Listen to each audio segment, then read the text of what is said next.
Hi, my name is Nick, and today I'm going to show you guys how to use the new Breakout function within Microsoft Teams. Now, this is a new function that's just been released, and it's a really good way of creating like brainstorming groups within Microsoft Teams using video meetings. So guys, if you do find this useful, then do go ahead and hit that like button for me and consider subscribing to the channel. By subscribing, you'll be kept up to date with all the videos that we do here for That Office Guy. And with that said, let's jump on over to Microsoft Teams and see just about how to use the new Breakout function. Okay, so here I am just inside my general channel for That Office Guy's team. And first thing I want to do is actually just jump over to the calendar section. I've set up a little meeting here for breakout rooms. So what I'm going to do is I'm going to go ahead and join this meeting. Just to make sure that I have everything disabled here, so it all works through as expected, and make sure that everything is on the correct settings, and then go ahead and click on join. Okay, so now I am going to be loading straight up into the meeting here. And now I'm going to go ahead and join the meeting with some other accounts that I have set up. I'm going to join with this account, and I'll join with this account, and from here what we'll be able to do is just click on our participants pane, and we can see that we have a couple of guests here as well. So what I'm going to do is I'm going to go ahead and just accept this one and accept this one here as well. So now we have basically the three of us in a meeting, okay? Obviously we could request someone else to join if we wanted to, but for now, I'm just gonna leave it to these guys. And what we're gonna do is there's a new button that's been added here. If I just maximize this screen for you so you can get a better view, we can see that there's a new button here called Breakout Rooms just at the top of the screen. If we give that a click, this then shows us, if I just quickly remove these, because these are ones I've added in the past, and I'll show you how to go about doing this as if you have no rooms already created.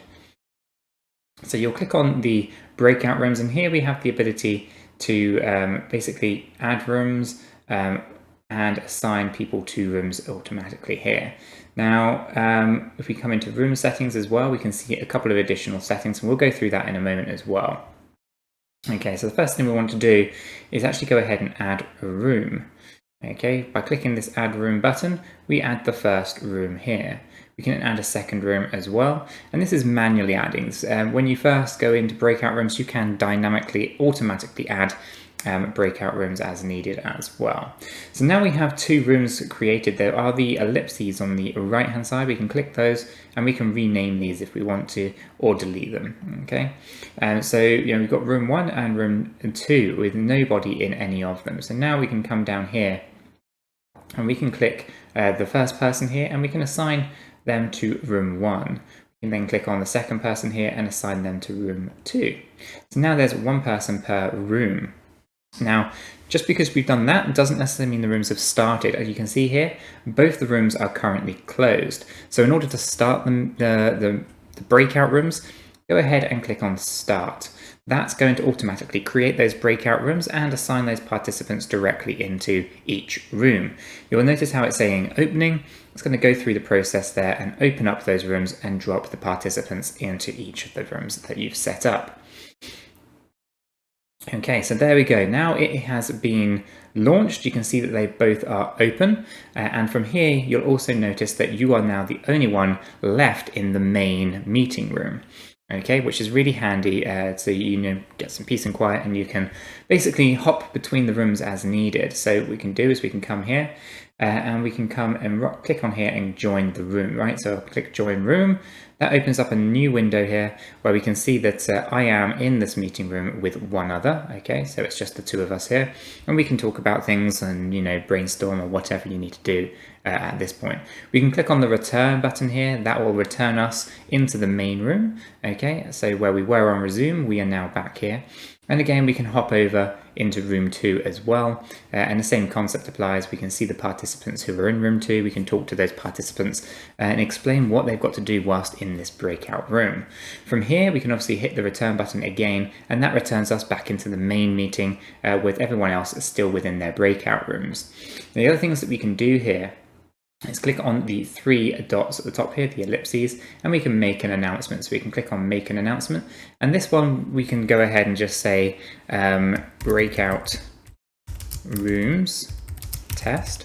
and then I can send this, right? So by sending that announcement out to all of the rooms, I can now go ahead and hop into room 1, for example, come and see the conversations, and here is basically the announcement that was put out there, right? So an important message from the organizer here, breakout rooms test, and you can see that that's in all of the rooms all at the same time. That announcement goes out to all of your breakout rooms. So I'm going to click return again and just check this in the second room as well. I'm going to go ahead and join this room. I'm going to go ahead and click on the conversation room 2, and it's here as well. Okay, so again, a really useful way to kind of just communicate across all of the rooms that you have set up, which is fantastic. Now, obviously, once everyone's done their brainstorming sessions or whatever you're going to be utilizing rooms for, you can go ahead and close the rooms. By closing the rooms, you're going to pull everybody back into the main meeting experience here. So just give it a moment, it will pull everyone in. Okay, so there we go. It's still closing, but we have one participant back, and now we have both participants back. Both the rooms are now closed, and we can continue our meeting as if it were a normal video call meeting in Microsoft Teams. Now, the other thing I'm going to just talk about here is click on the ellipses here. We can have a room settings. Basically, automatically move people into opened rooms. Okay, so we want to have that one ticked ideally. Otherwise, you're manually going to have to move them in there. So automatically, as soon as you activate the rooms, and start them, then it will automatically put people in, which is probably one of the most useful features you want to make sure you have ticked. The second option here lets people go back to the main meeting. So if you have this one ticked, people can then obviously hop backwards into the main meeting from the breakout room. If you don't have that selected, they're going to have to wait in their breakout rooms for you to pull them into the main meeting again. So it's usually as standard and as default here, these are the way that they are selected, right? We have a tick for the automatically moving people into rooms, and untick the let people back into the main room. Now, some circumstances you might want to tick that one, but for most people you'll probably want to leave that unticked. So let's go back to the settings here and let's go back to the main meeting.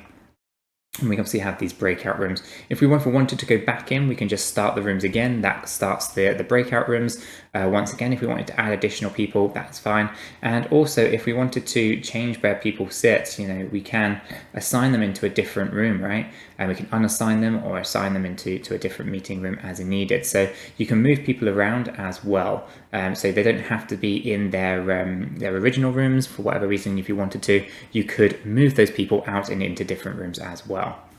So guys, it's pretty easy to use breakout rooms, and I do think it's a nice feature that probably is worth you guys kind of having a look at, and kind of going through it in a bit of detail and understanding just how to go about using breakout rooms.